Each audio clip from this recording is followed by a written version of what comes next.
This is Kevin Conroy, the voice of... And you're listening to the DCAU Review, hosted by Cal and Liam, streaming at DCAUreview.com and on your favorite podcast app. In the year 2039, Gotham City has no heroes. Its people, no hope. Its youth, no future. Evening, boys and girls. Who's up for some laughs? Terry McGinnis was part of the problem. Right there. You can't control your temper, and you'd better if you expect to get anywhere in life. Yeah, I'll be a big success, just like you. Until a moment of violence brought him to the door of a man named Bruce Wayne. Let's put a smile on his face. Leave him alone. Once known as the Batman. Man, you're something. Are you okay? Now, the Dark Knight will rise again to drive the shadow of evil from the streets of Gotham. Let's go! Supervillains, beware! There's a new Batman in town. Batman Beyond. You're pretty strong for some clown who thinks he's Batman. I am Batman. Justice returns to Gotham. Welcome to my world. Hey everybody, welcome to episode 144 of the DCAU Review. I am one of your hosts, Cal, and with me is my good brother, good friend, and the gentleman that runs our Twitter page. That's right, it's Liam. Liam, we're in a brand new month, second month of the year here. We made it through 1 month of this new year, and that means we are starting up with a new show, and we decided to go back to the future. The future, Cal? That's right. All the way to the year, whatever, 50 years from now, whenever now is. Whenever now is. Right, exactly. That's right. We are, in fact, talking about the Tomorrow Night, the Batman of the future, Batman Beyond. It has been a while since we have gone to the futuristic Gotham City, but we are back this week with the episode Final Cut. Yeah, we're picking up right where we left off. We do all of our Batman episodes in order of production, I guess. Mm-hmm. So we are continuing here with that trend. And this episode, Liam, is a follow-up to the original Curare episode, A Touch of Curare. So we get one of the original Batman Beyond rogues created for this series. Well, most of them were, but a Batman Beyond original, follow-up to her story, and picking up right where we left off with her. We'll get into that in just a little bit here when we discuss our plot for this week's episode. But before we do, as we always seem to do here, we are going to start this episode off with our IMDb official synopsis for this episode, which originally debuted, get this, Liam, February 5th, 2000. That's right. If you're listening to this episode on the day that it premieres, that is February 6th, 2021, which means we just celebrated yesterday the 21-year anniversary of this episode.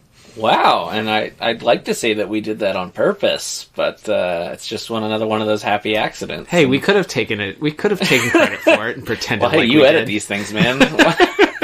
We'll find out if we leave it. I'll find out if we leave this in or not on the day the episode airs. Good point. But anyway, never mind. This episode is live, of course. That's right. So, anyway, this is for the episode Final Cut, which was written by Hilary J. Bader and Alan Burnett, directed by Butch Lukic, with music by Christopher Carter and animation by Coco.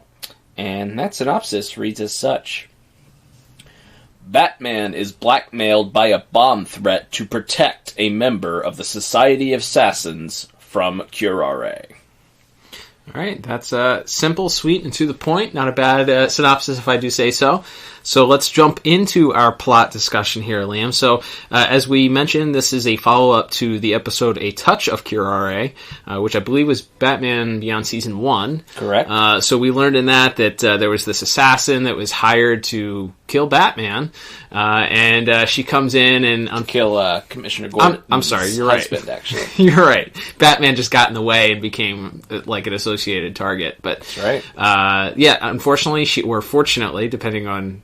Unfortunately for her, she failed in her attempt to kill Commissioner Gordon's husband, and thus she became the hunted. As we find out, she escapes at the end of the episode, but sort of leaves on a cliffhanger. She's driving this vehicle away, and there's a sword that pops through the roof and cut to black. So this episode picks up, and we are at an airport someplace with a guy who looks a little bit like a Bond villain or a Dr. Mindbender from G.I. Joe type. He's got a fancy monocle. He was, I believe, shown in the first Curare episode, more of like a shadowy figure, though, nondescript. And he shows up back here in this episode. So we find out he's one of the leaders of the League of Assassins, and turns out that Curare has been picking off these leaders one by one. We learn that it's sort of alluded to that she's killed them, but we maybe find out later on that maybe she hasn't actually killed them. What? I'm in Gotham. Have you located the target? Not yet. It's not easy when you're always looking over your shoulder. You're letting your fear make you too cautious. Me? You're the one who spent the last 3 months in the air, afraid to land anywhere because she might find you. She already got to Karima. No. In Lisbon 3 days ago. We're the only two left. Hold on. Devon, what is it? What's going on? It's her. Curare. Yeah, so, we get this, we'll certainly talk a lot more, I think, about the Curare stuff in visuals, because she's a character that doesn't talk a lot, so most of the scenes involving her are very action-heavy, but, she's throwing these, she brings this big, sharp sword that can cut through anything, but then when the chips are down, she just throws this capsule of green gas. It explodes on 2 different guys' chests in this episode, and it makes their eyes roll in the back of their head, and then we later on get a "Don't worry, kids, they're not dead" line from a paramedic checking on the second assassin, who it's not that he's dead, his mind is just wiped, which you pointed out, Cal, is actually there's precedent for this in the DCAU review, as folks would know if they went back and listened to our review of Off Balance with that episode's director, Kevin Altieri. That's right. We mentioned, and he mentioned that they, of course, standards and practices would not allow them, of course, to kill people, at least on screen. So instead, they had the horrifying visual instead of in that opening scene of that episode. Kevin mentioned that they had the idea of these sort of like capsules that they had stored in their mouths, which is a familiar trope and used in various different forms of media and movies as a way for them to sort of Hail Hydra themselves on the way out. So they wipe their minds by activating these capsules that release this gas from underneath their masks, and their eyes seem to roll into the back of their heads as well. So yeah, following up with that, apparently she's weaponized these capsules and is able to sort of just hurl them at people, and able to do it excuse me, not by hitting them in the face, but by just hitting them right in the sternum. Yeah, so she wipes out the monocled assassin leader, who I don't believe gets a name. Nondescript assassin leader. That's right. Looks a little like Blofeld from James Bond, as you mentioned. But yeah, so from there that assassin leader was talking to Mutro Bothra. We find out this nondescript accented man, which we will get to in voice acting certainly later on. Who is now, once the assassin leader is taken care of, he is the sole remaining member of the Society of Assassins, and he knows that Curare is coming for him, so he does what anyone would do. He goes to Gotham to track down the only person to ever defeat Curare, that of course being Batman, but he knows that Batman isn't likely to just help him out of the goodness of his heart, considering that he is also a murderer and a killer, and Terry kind of has that attitude of those two deserve each other and whatever. So he also plants a bomb in Gotham City with the promise that if he does not give it some sort of verbal command every 12 hours, that the bomb will go off. So this is all your fault. What is? When you prevented Curare from killing her target, the punishment for her failure was death. Unfortunately, we underestimated her. She fought back. One by one, she hunted us down. I am the only one left. And you are the only one who can keep me that way. And why should I care to? Because when she has finished with me, she will come after you. Thanks for the warning. I'll be sure to look for your name in the obits. I thought you might feel that way, so I took the liberty of providing a little incentive. I planted a bomb in your city, a rather large one, set to go off unless it receives a properly coded signal from me every 12 hours.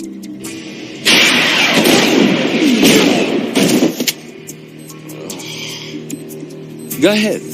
Take it. It won't do you any good. Only I know the codes. I'm not an unreasonable man. You help me defeat Curare, and I'll disarm the bomb.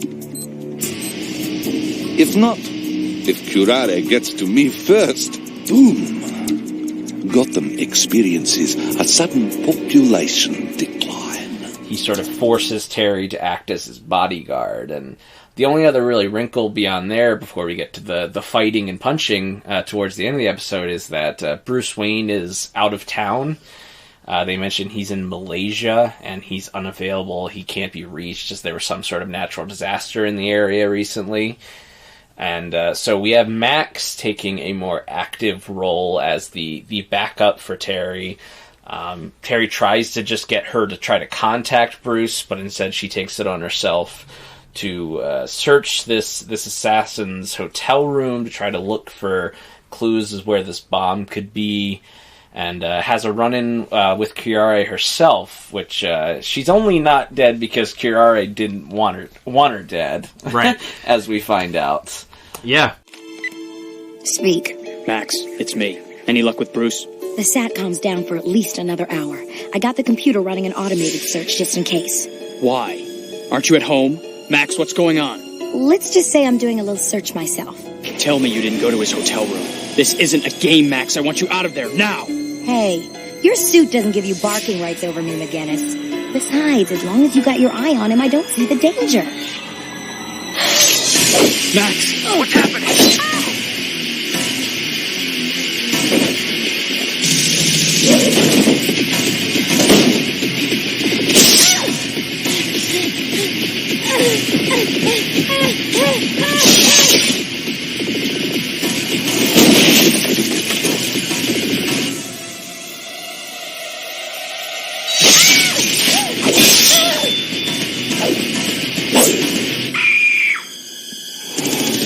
Mucho, Curare's at the hotel. My friend's there. And then your friend is already gone. I have to go back. Fool. She, it's an interesting scene because certainly there's a lot of tension in it. There's stuff visually that we'll talk about in a second that lead you to believe that maybe Max has been killed a couple of times in that scene. But of course, we learn as Terry sort of leaves his guarding position, temporary bodyguard position to go find Max. He arrives at the hotel room and Max is sort of huddled in the shower and very traumatized, obviously, for good reason. And Terry makes sure to remind her in this moment because as they were over the comms, and Curare was attacking her, she screamed out, "Terry!" So after Terry sort of calms her, sort of gives her the head home and stop playing superhero pep talk, he reminds her also not to call him Terry, which I thought was very Batman. Yeah, that was a very cool moment. Max!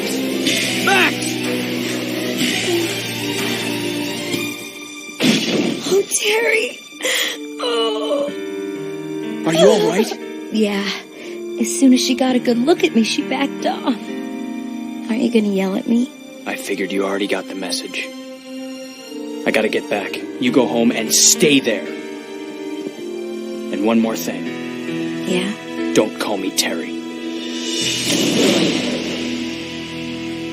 And, from there, as we mentioned, Curare does in fact make it to Boutro and mind wipes him as well. And from there, the only person left for her to go after is, of course, Batman himself. And so while Terry and Max are able to sort of get an idea of where this bomb that can no longer be disabled because the man's mind has been wiped, they track it to this museum of armaments and weaponry, I guess. Yeah. Throughout history, we see things like catapults. Again, we'll get more into this in visuals, but everything from tanks and catapults to models of the atomic bomb are on display in this museum. So while they're trying to search for the bomb, of course, Curare attacks, so you have this sort of race against time as Max is searching through the museum. Meanwhile, Terry is taking on probably his most physically, at least hand-to-hand wise or straight-up combat-wise, the most dangerous foe he's ever fought, at least to this point in the series. For sure. So that's kind of a fun element, and then finally in the battle, as Batman and Curare are fighting up in the rafters, this model of the atomic bomb crashes down, and wouldn't you know it, he hid his big giant chemical bomb in the atomic bomb display. How do you think he got it down off the ceiling and re-raised it? Yeah, did he disguise himself as a construction worker? And he was in a scaffolding or a scissor lift. So very intricate to get it all the way up top there, but he managed to do it. And, of course, the classic way, when you don't really have a way for anyone to disarm a bomb, Max just unplugs the timer and she just breaks things. Yeah, and hey, it worked. Yeah, what do you know? And at the same time, Terry's able to disable Curare and put the cuffs on her. And we sort of end with just sort of this brief little heart-to-heart of Max kind of asking Terry, how does he do this all the time? And more importantly, how do you do this and not want to just tell everybody about it? And Terry tells her that's one of the reasons he's so glad she found out his secret, is that now he does have someone his own age to talk to about these incredible adventures he's gone on. So, how do you do it? Do what? This hero thing. It's easier for me. I got the suit. No. How do you save the world and not tell anybody? I can tell you. You can tell me. That's why I'm glad you found out. Partner.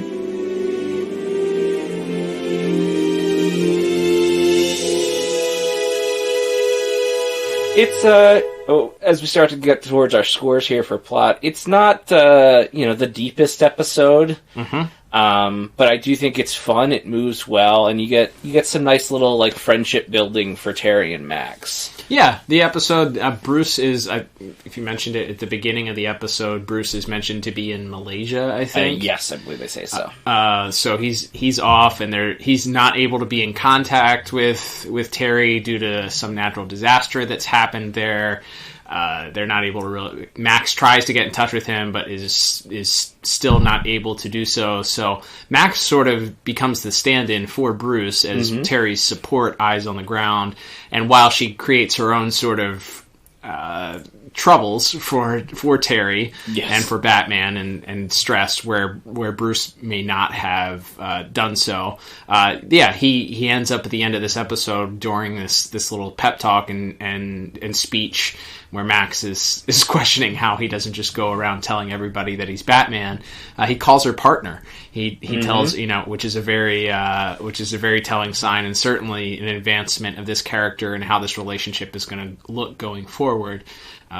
So knowing that they were looking to make this less about Bruce as often as possible and make it more of a Terry-focused series, giving them the option to have episodes where Bruce maybe wasn't the focal point or wasn't even an ancillary character, and have somebody else stand in and still have him be that, or have him have a Oracle type character as support, I think does move the characters are certainly different, as we always talk about. Are the characters in a different place than when this this episode started. And certainly the partnership between Max and Terry certainly advances after this episode. Yeah, so like I said, I don't love this episode, but I do think it's pretty fun, and I settled on a 7 out of 10 for my plot score. Nice. I went just a tick lower. I went 6 out of 10. I think you're right. There's not a lot. There's nothing wrong with this episode. I think it's sad that this is the last appearance that we get, at least in the animated series, of Curare. She may have made a comic appearance. I believe so, yes. After this, in the tie-in comic, but she does not make another appearance here in the animated Batman Beyond series. So this is sort of her swan song, and a character that was very interesting, and certainly I think could have been used again. But the ending is sort of anticlimactic. Batman just kind of puts the cuffs on her after this very intense battle scene that we'll talk about in just a little bit in visuals, but it left a little bit to be desired, and it reminded me a little bit of the Blight episode, the last Blight episode that we see. It's like it's sort of just, this is the end of this character. We don't see them used again. It's like doesn't quite feel like they do a character who is such a unique and focal point of, even though this character was only used in 2 episodes. A unique character that had an interesting story and is just sort of tied up in a very typical Batman sort of way. So not having additional use for this character, it feels like maybe this character was a little bit more disposable than I originally thought or remembered. Yeah. remembered Batman Beyond having Curare be. So that's why I ended up giving it a 6 out of 10. There is some fun aspects to it. Again, I think the biggest thing is the advancement of the relationship between Max and Terry, and him having another partner in this journey to go along with him, and to certainly, like you pointed out, somebody his own age, somebody that's in his own high school, somebody that can relate to and he can share this information with and talk about, and that is in on the secret and also there to support him through it. And is, experiencing a lot of this for the first time the same way Terry is, versus Bruce, who, has seen it all by this point. Zombies, mortal witch boys, multiple alien invasions, all this stuff that he's faced over his career. Right. Plus, he's this cantankerous old man on top of it. So it's like I don't think Terry doesn't get to geek out. Right. Very much when he's talking to Bruce. So yeah, having a different character there to bounce dialogue off of and discuss this stuff with is a lot of fun. Yeah, I agree. With that said, I don't. There's nothing offensive about it. I think that there are aspects of it that are interesting. I think the idea of Curare kind of going back and exacting revenge on this, it would have been interesting to maybe fill in some of the gaps as to what happened between the end of that first episode, where we see them kind of catching up to her and like she's the hunted, and then all of a sudden she's the hunter in this or huntress in this episode. Yeah. So what, filling in some of those gaps, maybe a storyline where these people whose mind that she wiped, maybe it wasn't successful, or somebody comes back to exact revenge on her that is still a part of this organization or what have you, would have been a nice maybe capper for the trilogy, but obviously we didn't get that. So yeah. Fantasy booking that maybe for a follow-up Batman Beyond series if HBO Max decides to partake. All right, Liam, let's move on to our next category, which will be visual and animation. So I believe Coco, and who's the other animation team done for this? Yeah, it's always sort of marked as Coco/Dong Yang. I think it was just a different name used for the same company. Gotcha. And they often worked with, or they were not the same company, but they often worked together with Coco, and I think also with TMS as well. So kind of a joint effort, as it often is, between Coco and Don Yang. Of course. And so we're moving from the hand-drawn cell animation that we had last month with the Superman animated series. Of course, we're moving back into digital animation here, digital color palettes, stuff like that. So a little bit visually different, and anything, I guess there are a couple standout scenes and sequences that we'll get into talking about here, but what stood out for you as far as visuals? I think there's once again, I think the design of Curare and the sword play we get throughout the episode, I think is very cool and that's a really interesting. She just has this sword that's so sharp that it can cut through anything. She cuts through, the door of a plane at one point. She cuts through the cannon on a tank. All this crazy stuff she's able to do with the sword, and just how quickly she moves and everything. In the first fight between her and this assassin leader with the monocle that we mentioned, that's actually something I maybe ties into plot a little bit too, but they seem to sort of imply that each member of this society of assassins had like their own specialty, because of course Curare has her sword, and Monocle Guy has throwing star shuriken that he's very adept with. He even manages to cut her. Of course, no blood shown, but does slice her garments slightly. Yeah. So it's implied, and then Butra, that he just has like explosives, I guess, for his specialty. Big guns. Yes, he has a big gun that he shoots like just randomly when he thinks he might have seen something in a bush or something. I laughed. Yeah, there's the scene after Batman leaves to go rescue Max from Curare. Curare then, of course, leaves Max and goes and finds Boutro, and we see him under a bridge, and he comes out under the bridge, and there's some rustling in a bush, and he pulls out this big rocket launcher or like grenade launcher or something like that, just fires it openly into the bush. Pretty interesting there. But I agree with you. I think the animation and the way that they visualized both her speed, again, the weapon, the scimitar, or whatever you want to call her sword, makes her feel like a formidable threat to whether it's these assassins that and their henchmen that have guns and weapons and various other weapons, or Batman himself, who has this super futuristic suit, obviously. So either way, it makes her feel she's just wearing sort of like normal like cloth garb from what we can tell. Yeah. And just brandishing this sword. So it's interesting to make her into a formidable opponent for these other in this high tech, super futuristic Neo Gotham where everything is technologically advanced. She's just got a sword and like a robe, and she's still kicking butt. Yeah, she does. She does have like a Boba Fett jetpack that she uses to escape the plane at one point. But yes. Yeah, to your point, I think that is something, because even in that final battle with Terry in the museum, he is on the defensive almost the entire time. He's just avoiding being cut in half. Right. He looks kind of constantly overmatched. Where even to this point in the series, he's quite a capable fighter in his own right, and obviously he's trained with Bruce. And as you mentioned, he has this this incredible suit with all this technology, and he's still just kind of barely.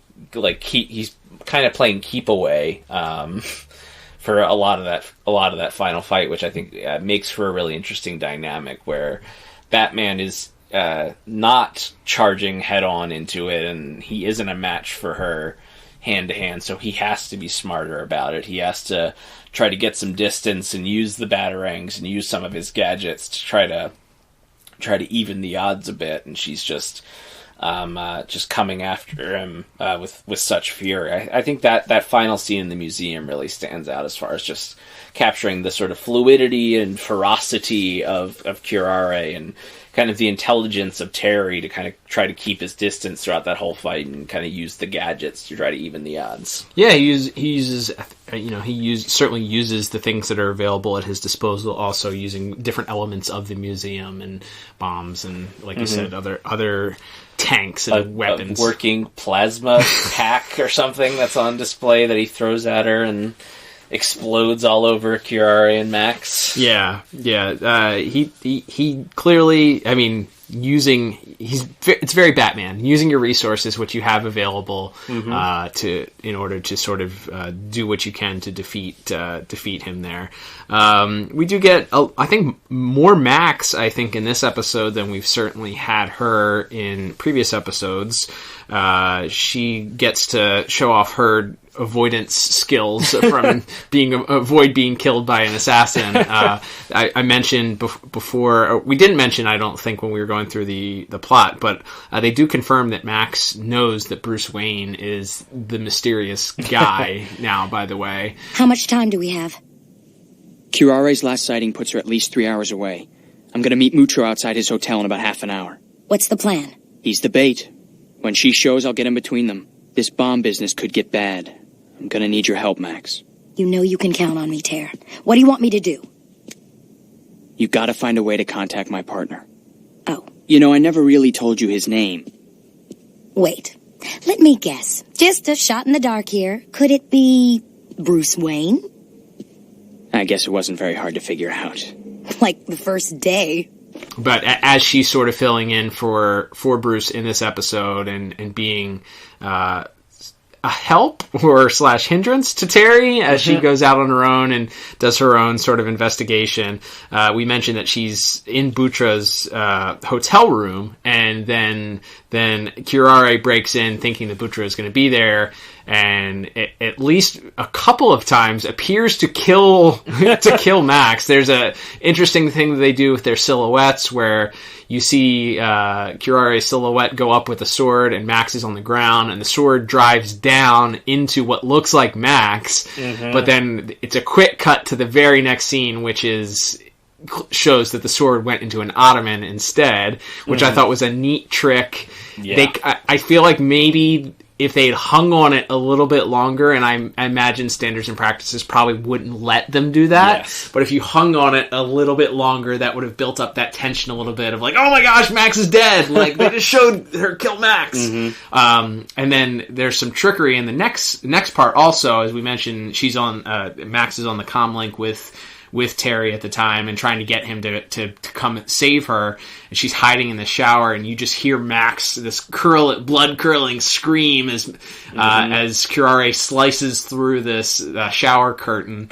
And that visually I thought was very horror movie-esque, a good, Psycho, or good nods to those classic, the teenager is hiding someplace, and the killer, they're hiding in the worst, most obvious place ever, and the killer comes slicing through with their knife very dramatically through the shower curtain. But I thought that those were neat visuals, but I think, to me, the absolute standout comes from that final scene with Terry versus Curare. There's one particular sequence that I think really blew both of us away.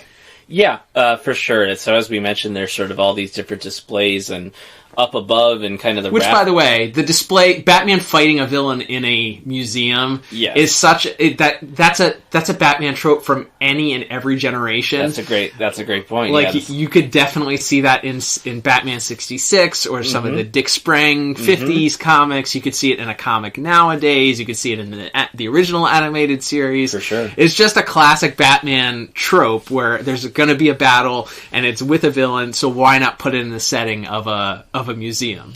Yeah, no, it's a great one. It's a very unique setting because it's not something you can do a lot of fun stuff with what's on display. As you mentioned, there's this plasma weapon on display, like we mentioned, and he throws it, and Curare slices through it, and all this goo goes everywhere. And as we mentioned, they go up into the rafters where all of these models of different, World War I and II fighter planes and kind of newer, more modern-looking jets and missiles and bombs and all this stuff. And Terry sort of flies up into it and pulls out batarangs and starts ringing down. And then he starts shooting out I guess those are also batarangs, the little wrist gauntlet ones. Discs, the discs. It's like the little discs with teeth on the edges. Those aren't the full batarangs, but the ones he can kind of shoot at kind of rapid fire out of his ring. He's just raining these down on her. And as they do that, they cut to this shot of Curare jumping on to all these different eras of fighter planes and missiles and weapons, just jumping, avoiding the batarangs, and then jumping onto the next one. And it looked, Cal, like they actually used a little bit of CGI with that shot, right? But they did a very good job of sort of cell shading on top of that CGI, so it doesn't look quite as noticeable as, you know, a few other times we've talked about CGI in these cartoons. It can look a little wonky or out of place if it's not done quite right. And this one, it actually works really well to the scene and really adds, as we mentioned, to that, really getting across just how incredible of like an athlete and how fast and ferocious Curare is as she's jumping up and slicing through the ropes that are holding up these different weapons, and all the planes and missiles begin falling down, as you mentioned, and Max is kind of dodging the debris as it's falling. Like, it's a really incredible sequence. Yeah, the way that the camera placement was, too, you know, you could have just done, you know, maybe a side panoramic shot, or, I mean, a side scrolling type shot of her running up these different planes, but the fact that the perspective is sort of she's running towards the camera, and the camera shot is sort of panning backwards as she jumps from different, you know, plane to plane. Mm-hmm. Just a really great shot. And, you know, I think we pointed out right away, I think you pointed out right away, hey, I think that was CGI, which obviously I've been a huge critic of the use of the CGI, sure. Especially, you know, if you go back in the archives at DCAUreview.com and you check out some of maybe, you know, Star-Crossed or some of the other JL or JLU episodes where they started incorporating the CGI that wasn't cel-shaded. It's more of the traditional CGI for that era. It stands out. It looks really, really bad. This, they did do that cel shading, and if you're familiar, you know, if you watch The Simpsons or Family Guy or any of, you know, modern cartoons, this is, or Futurama even, this is a practice that they incorporate in those where they have something that's difficult or they want to use a certain pan shot or something, and in order to most effectively do that, or I guess it's probably easier for the animators, instead of having to draw these things individually, having a computer generated image, but then so that it still fits within the universe that you're watching, they sort of create these thicker, bolder lines over top of it, which makes it not stand out as much. You can still usually identify it as okay, that was CGI. But I think what made this most effective is, too, that it was a very quick shot, too. Yes. It was maybe 5 to 7 seconds long, maybe. So it's a very quick shot. Your brain almost doesn't have time to catch up with the fact that, oh, this is not normal animation here. This stands out in a way that's, okay, this is unsettling. Like, your brain doesn't have time to almost catch up with that. You know, we watched it a few different times just because it was so impressive, and that's when your brain starts to, okay, there are some things here that don't fit with the normal animation style that you can kind of pull quicker. But if you're just watching it through, it stands out as such an impressive shot. And again, it certainly adds depth to that character of Curare and brings out that idea that she's fast, she's threatening, she's coming for Batman here. For sure. And even just like, because I think if they were all just painted into the background and she was hopping from one to one, it would still be a cool shot based on how it was framed and everything. But having them be CGI so that they can kind of wobble and shake as she's jumping to them, I think added to that feeling of how acrobatic she is, how fluidly she moves, and how quickly she's moving up these things towards Batman. As you said, we're kind of almost have a Batman type POV shot looking down on her jumping up. It was really excellent job with that. And for that scene, like I said, a lot of the episode I was kind of like, well, this is just all right. And then that final scene, I think, pushed my score way up, and I ended up with a 9 out of 10 for visuals. Nice. Yeah, I went with the same exact score for that. I went at 9 out of 10. There was one little hiccup that I noticed. The first scene with Butra and Batman. Batman shows up in Butra gets his attention by shooting a rocket at him, or shooting a gun at him. So Batman pulls down in the Batmobile, and they have this discussion on a roof, and there's a cut that happens, and they cut back to Batman, and it's a little bit further, far away shot, and Batman's standing next to the Batmobile. And there's some perspective issues where the Batmobile is suddenly much smaller than it should be. Yes. Like, Batman is like bigger or as big as the Batmobile itself. And I know there's a line later on where Terry mentions that the Batmobile wasn't built for two people. Yes. But in most shots, you can tell the Batmobile is certainly larger, lot larger than a single human being. The cockpit is small, but yeah, the vehicle itself never looks tiny, human-sized, right? Or Exactly. man-sized. Certainly, like it's yeah. There was definitely a little bit of perspective issues there.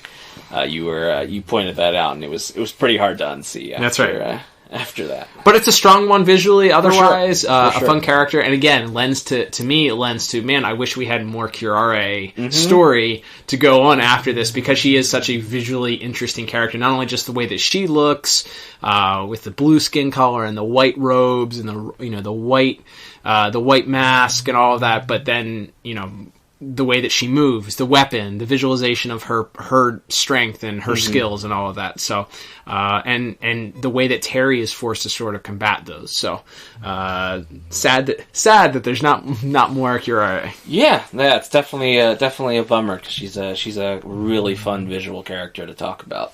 For sure. All right, Liam, let's move on to our next category for today, which is going to be music. So Batman Beyond has released one soundtrack on CD or whatever. They've released one soundtrack. It sort of encompassed several of the first maybe 5 or 7 episodes of season 1. Unfortunately, that is all of this soundtrack that they've released so far. So these tracks are not able to be listened to in isolation, so you're kind of listening on the fly as you go. There was one musical cue that I thought was a bit of a callback. That was the only one that stood out for me. The rest of it just seemed like general filler. There's not really a strong Curare theme that sticks out. We've talked a lot about how the Batman Beyond soundtrack was designed to sort of just advance the action. It's a lot of, and because of the sound that it is heavy in drums and heavy in guitar, it can kind of blend into the background if there isn't something unique that stands out. What did you think of the soundtrack this week? Yeah, I don't have a ton of notes. Something that I do remember from the first Curare episode is that there was like, while there wasn't a traditional theme, it was very percussion based. That theme, right? It was a lot of like conga drums and other sort of acoustic drum sounds that sort of built into and then as the action kicked off, then you'd bring in the rock. And we didn't really get that on display here this episode. I mean, it still takes place at night, but it doesn't quite have that sort of eerie, dark atmosphere that the first episode with Curare had. Sure. So we don't really. It's just the action beats are punctuated by what you would expect. Electric guitar, fast paced, high tempo drums, and the only few like unique moments I noticed were, I think, in the alley when he's in like his camouflage mode and he's following Butra down the alley, and they're sort of discussing Curare and sort of what the plan is here. There's some kind of nice little atmospheric music there where it's just sort of like a little bit of like synthesizer, it sounded like, and some of them, it's quite atmospheric and building that tension of Terry kind of being in like a lookout, and you're kind of waiting for the bad guy to strike. And then, I think the music during the final fight was solid and high tempo. But I know you mentioned you had one that you'd like to talk about, so I will throw it back over to you here. Thanks. Yeah, the only thing that I thought that reminded me or seemed a little bit familiar, it's the scene when Terry is rushing back to the hotel room after Max has been cut off, and you hear that blood curdling scream, and Terry sort of rushes away, and he's running into and through the hotel to try and get to Max or find Max. And the music I felt was had a very similar feel to the music that plays when Terry rushes back into his dad's house at Rebirth. Wow. Yeah. So, that horrifying discovery where he realizes that what he thinks at the time is the Jokers have killed his dad, and some sad, scary, terrifying music that sort of crescendos at that point. And you get the similar crescendo to the point where Terry runs into this bathroom and pulls back the shower curtain, and Max is there alive, though, this time. So I felt like some of those notes were similar. It's certainly a similar feeling piece. It's not a one-for-one use of the same audio, but definitely a similar piece, which I felt plays into that.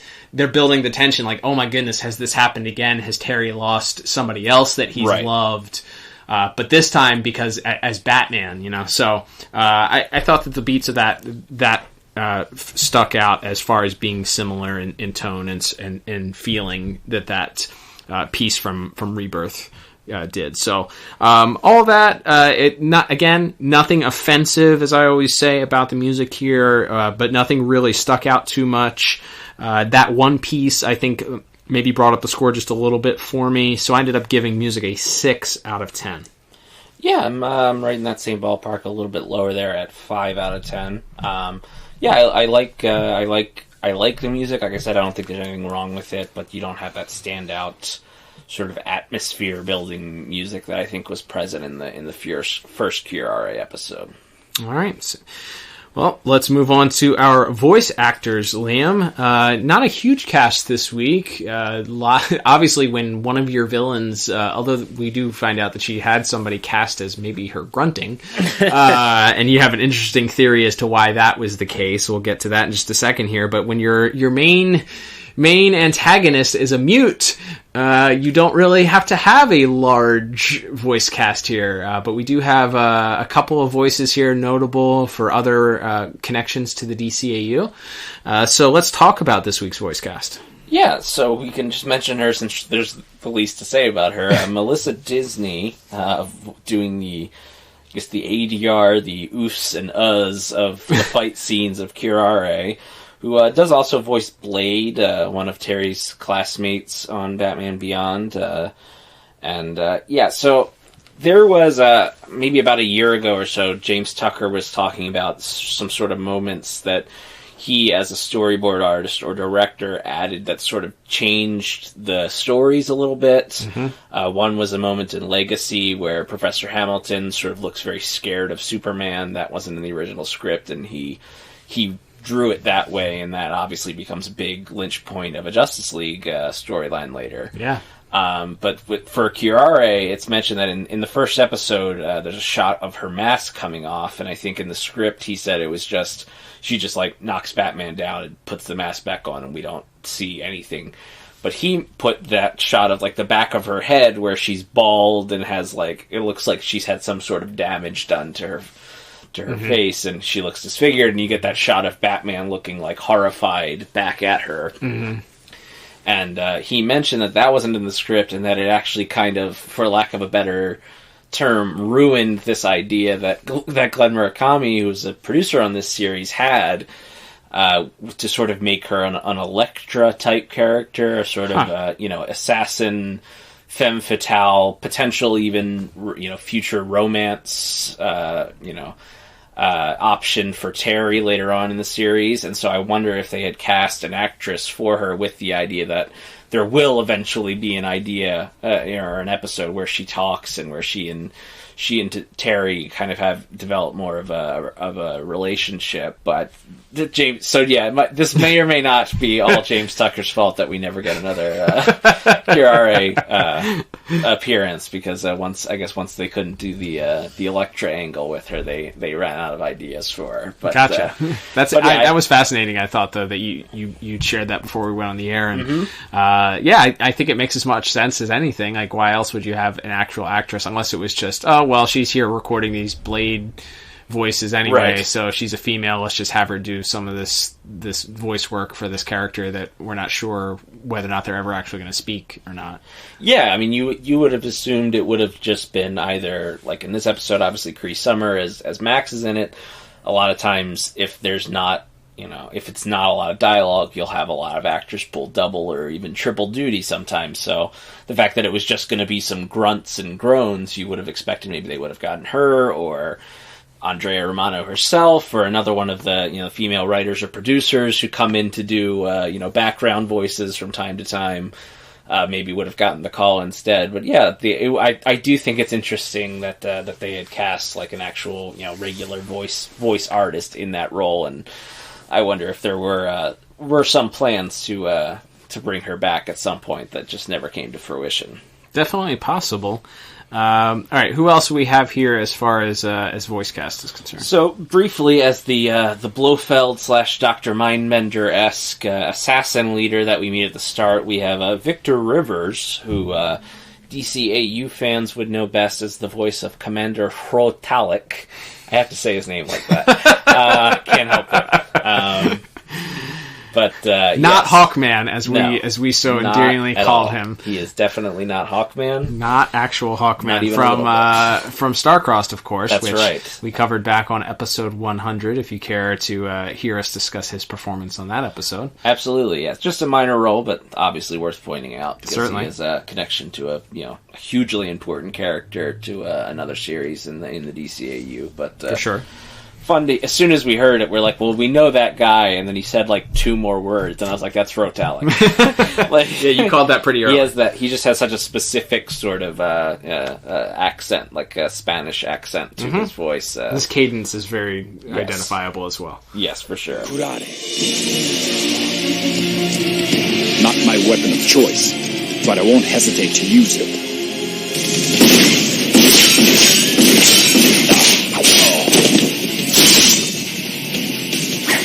Yeah. To find them not as easy as your other targets.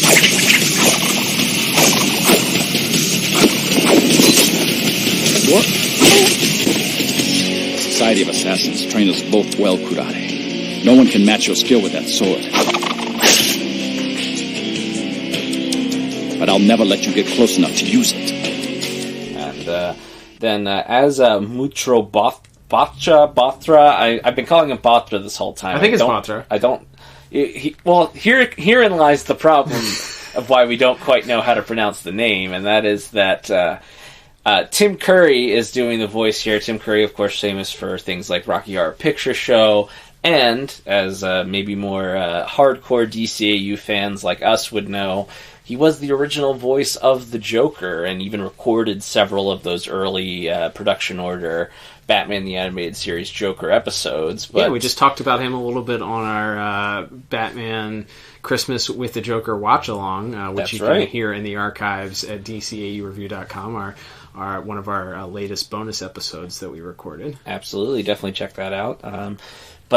So he was the original voice for the Joker. Of course, as fate and luck would have it, Mark Hamill ends up getting that job, and Tim Curry pops up actually quite a few times across the series in sort of different minor roles. But in this episode, and I think it works because they're these like globe-trotting assassins, so you don't necessarily want to be like, oh, he's specifically from this country. Sure. I think that's another thing we talked about with Kevin Altieri in our Off Balance review, is that these people have been around a long time and they've been all over the world, so they don't have necessarily an easy to pin down accent, but this accent that Bothra has in this episode, is like, it's a little bit German, it's a little bit South African, it's a little bit like there's a little bit of like Europe, Europe in it. Like it's kind of it really takes us around the globe on it. And so when he says his name, I'm like, what? His name's what? But he has, I think he does a good job in that he's kind of playing this smug guy who's obviously basically holding the city for ransom because he doesn't want to die. Mm-hmm. And kind of gets his comeuppance in a strange way when Curare does get to him and wipes his mind, doesn't kill him. But the accent he goes with is so like, go from line to line, from word to word. It can sound more like New Zealand, South African, and sometimes it sounds more European in some other parts. And it's a very, very unique performance from Mr. Curry. That it is. That's putting. I mean, and it's not bad, but it is. It is at times. It felt a little bit distracting because he is one of the main voices that we hear. Besides, we'll talk about Will Friedle and Cree Summer in just a second, but he is one of the main voices that we hear. So he's one of the heavier dialogue characters here. So you get a lot of it, and it does, as you mentioned, seem to morph from scene to scene, and it's. Yeah, it can be a little distracting at times because your brain's like, what is this accent? And just when your brain feels like it is settled on one particular area, he throws in like some other nuanced version of another accent. And you're just like, all right, well, nope, it's definitely not that type of accent. Mm-hmm. So, yeah, it's not bad. I think he plays the character well. I just think maybe settling on one... or two accents instead of this conglomeration of smorgasbord of 5 or 6 accents could have made the performance a little bit easier to or less distracting. I'll say that. Batman, come in. I can't stay hidden forever. Batman.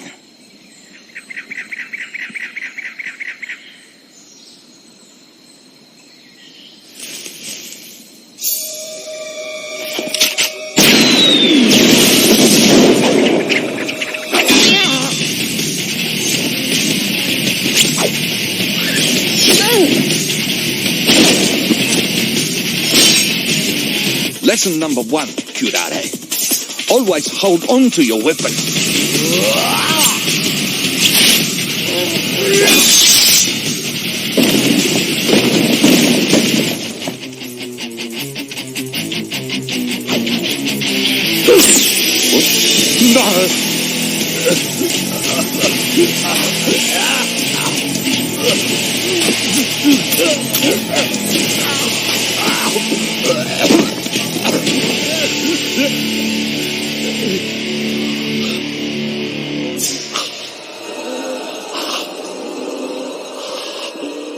Yeah, I think that's a fair summation of that. And then, as you mentioned, we have our two main players. No Kevin Conroy in this episode, as mentioned. No Bruce Wayne at all. So it is Will Friedle as Terry McGinnis and Cree Summer as Max, who sort of carry the episode. And as we mentioned, that was kind of our favorite part of the plot. I like Cree Summer a lot in this episode because, again, I think she isn't just the person who's either giving Terry exposition like she has been in a few other episodes, nor is she just like, the sassy sidekick who just quips it up. Like she goes through a lot in this episode. She very nearly dies. Yeah. And she is like clearly shaken by that. And I think you hear it in that voice performance when Batman returns to the hotel room, and then later on when they're talking in Max's apartment, and they're sort of just going over their plans and everything. Like, she goes through a lot in this episode, and then certainly near the end as she's sort of dodging debris and trying to figure out how to disarm this bomb. I think she does a really good job.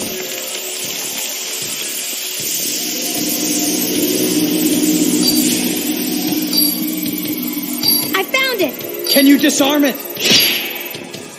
If I had some help. You're on your own, Max.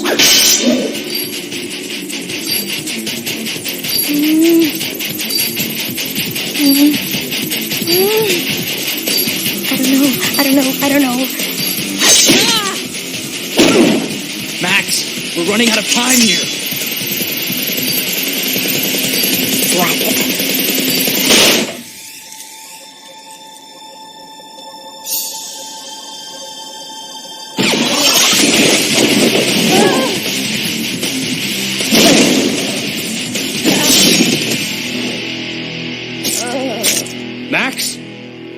Can we go home now? No, I agree. I think she does have... I mean, Terry is pretty much Batman the entire time, with the exception of maybe that last scene. I guess, and the brief interactions that she has with him out of costume, or, where they're sort of regrouping after she's had this experience with Curare. But, it's a lot of it is her dialogue, and it's her, like you said, it would have been very easy for them, and some of that goes to the writing aspect, but it would have been easy just to make her the quip machine for this for this episode, as we often see the sidekick or the secondary character to the main hero reduced to at times. But she does a great job. I think she does a great job with the audio, or with the lines that she has. There are some of those maybe in this episode, but they were able to sort of allow this character to build a little bit, and having somebody that is able to deliver those lines, and certainly various amounts of emotion. There's some this sort of like rebellious attitude as she's in the hotel room, defiantly acting against what Terry had asked her or told her to do. There's some of the smugness as she sort of reveals to Terry, as we mentioned, that she knew the whole time that Bruce Wayne was was his benefactor, or the person that's sort of pulling the strings, so to speak. And then her regrouping, and this idea of her being a failure and messing up the whole thing by making Terry leave his post as guarding Butra to come save her, which allowed Curare the opportunity to wipe his mind, causing the bomb location to just be, now it's indiscoverable at this point. To then her quickly recovering and using math as, figuring out using trigonometry to figure out where the bomb itself was. And then the final scene, as we mentioned, between the two of them, where he calls her, where Terry calls her his partner, and she, kind of has this excitement and this realization that she's kind of in this now, and she gets, Terry's kind of welcomed her, whereas before, and for a lot of the episode, he didn't want her involved, or seemed to not want her involved. Yeah, for sure. I think that plays off pretty well, and certainly Will Friedle and Cree Summer play off each other really well in this episode. And yeah, seeing Terry have to be the experienced one stepping into the more serious role, and not having the sort of security blanket of Bruce Wayne in his ear is kind of a fun dynamic as well, because, again, especially I think as that final battle scene starts, and he's again really on the defensive for a lot of it, and it is kind of a cool moment for Terry, and in addition to him sort of strengthening his bond with Max, to also just sort of have to be like, all right, like this is something we gotta figure this out for ourselves, because the old man's not gonna step in at the last second with the with the winning formula. We just got to figure this out. So yeah, I think they both do a very good job. Like I said, the rest of the cast is largely not important to the episode, right, or has a confusing accent. That being said, I still settled on a pretty high 8 out of 10 for my voice acting. Oh, well, what didn't you know? I gave it the same exact score, 8 out of 10. I think maybe with a little bit less distracting of an accent from Mr. Curry, maybe a little higher, because I don't think anybody did anything wrong in this episode. But yeah, pulling off of just reiterating what we just said, but Cree Summer and Will Friedle do the majority of the heavy lifting here, and they do a great job. They have chemistry together too, which works, and it's going to be very important based on certainly this relationship going forward, and what her being sort of a part of this team. If they didn't have any chemistry, that would have been really painful. Oh, yeah. So the fact that they have some and individually they're good voice actors, and then together they still have chemistry, obviously very, very important. So yeah, great job by the voice acting, and certainly the voice casting, as we always give shout outs to Andrea Romano. Excellent job for this episode, for the limited amount of people that needed to be used, but certainly those that were called upon had to be people that could sort of carry the torch, so to speak. So yeah, great job overall. Absolutely. All right, Liam. Well, this will bring us to our final scores for this week's episode. Tallying everything up for me, I end up with a pretty impressive 29 out of 40. What about you? Yeah, I ended up with the exact same score, that being 29 out of 40. Yeah, you would think we don't, but you would think that we discuss our scores before this we go on the air, but we really don't. That's right. We just have a similar idea and appreciation for various different aspects here of the episode. So, all right. So this is an interesting one to discuss rewatchability, I guess, Liam.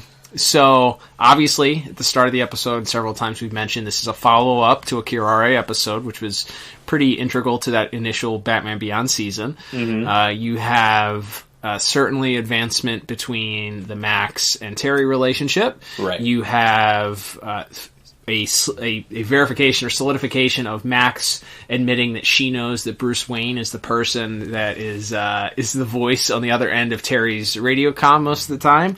And so there's some movement there. We did mention, though, that this is the end of Curare, so there's nothing else to follow up on. The ending of Curare just sort of being handcuffed. We don't know. Does she go to prison? Does she go to whatever Arkham or whatever is now? Like what happens to her? We don't get a follow up story here. So we're not quite sure here. So where does this fall for you as far as rewatchability is concerned?